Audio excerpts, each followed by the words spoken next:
the most feared warning of the Bible and its shadow reaching into our time. Humanity has always asked one question throughout history: where does evil come from? But perhaps the real question is this: does evil arrive suddenly, or is it slowly accepted over time? Have we simplified what is truly evil? Have we normalized it ourselves? When the Bible speaks of the Antichrist, it does not describe a sudden catastrophe, but rather a system that people gradually become accustomed to. So maybe the disaster we are talking about is not something that happens all at once, but the small sins we commit every day, the ones we call harmless because we are used to them. And this system has a sign, a symbol, a number: 666, the Book of Revelation.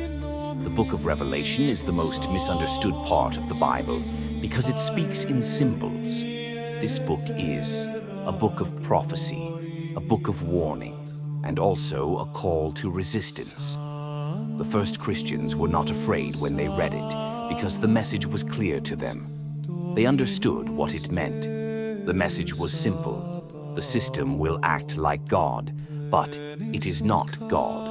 The beast. In Revelation, the word beast does not mean a wild monster, a creature from nightmares. It represents an uncontrolled system. The beast speaks, persuades, gives a sense of security, and then demands obedience. And this is where the mark enters the story. The most critical warning. This sentence is one of the most critical warnings in Revelation.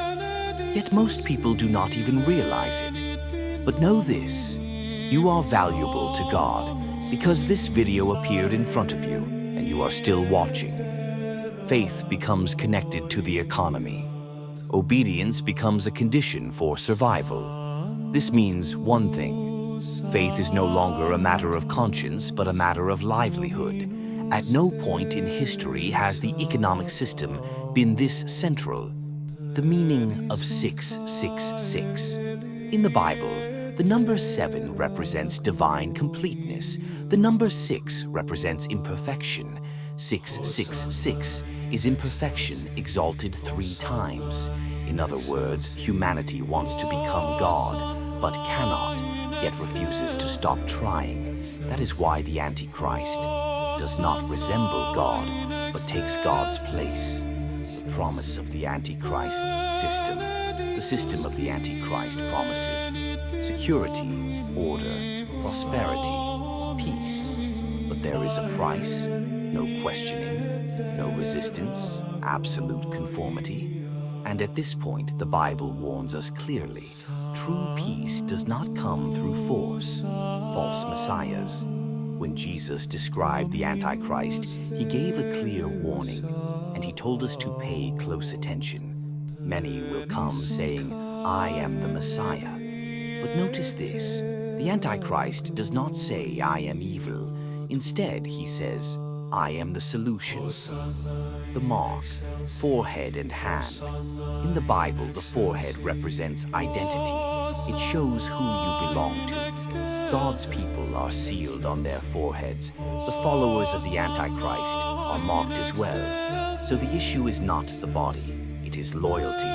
The hand represents work, production, participation, which means if you serve the system, you exist. If you don't, you are nothing. History repeats itself. In Rome, there was emperor worship. In the Middle Ages, there was forced obedience. In the modern age, there is submission through comfort. The methods change, but the goal never does.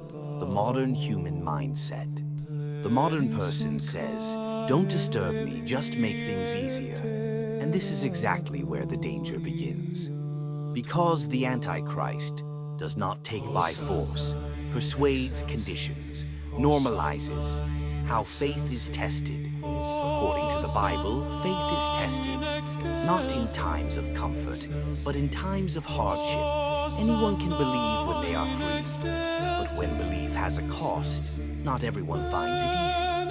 Most people today won't even spend 5 minutes learning these things. But you are different. final warning. This video is not meant to spread fear, but it is not meant to put you to sleep either. Jesus' words are clear. Stay awake.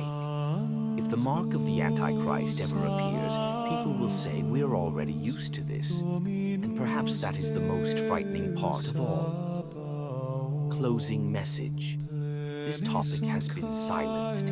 It has been simplified. It has been mocked. But the Bible cannot be silenced. If this video made you think, don't forget to subscribe to the channel, because some truths are only whispered in the darkness.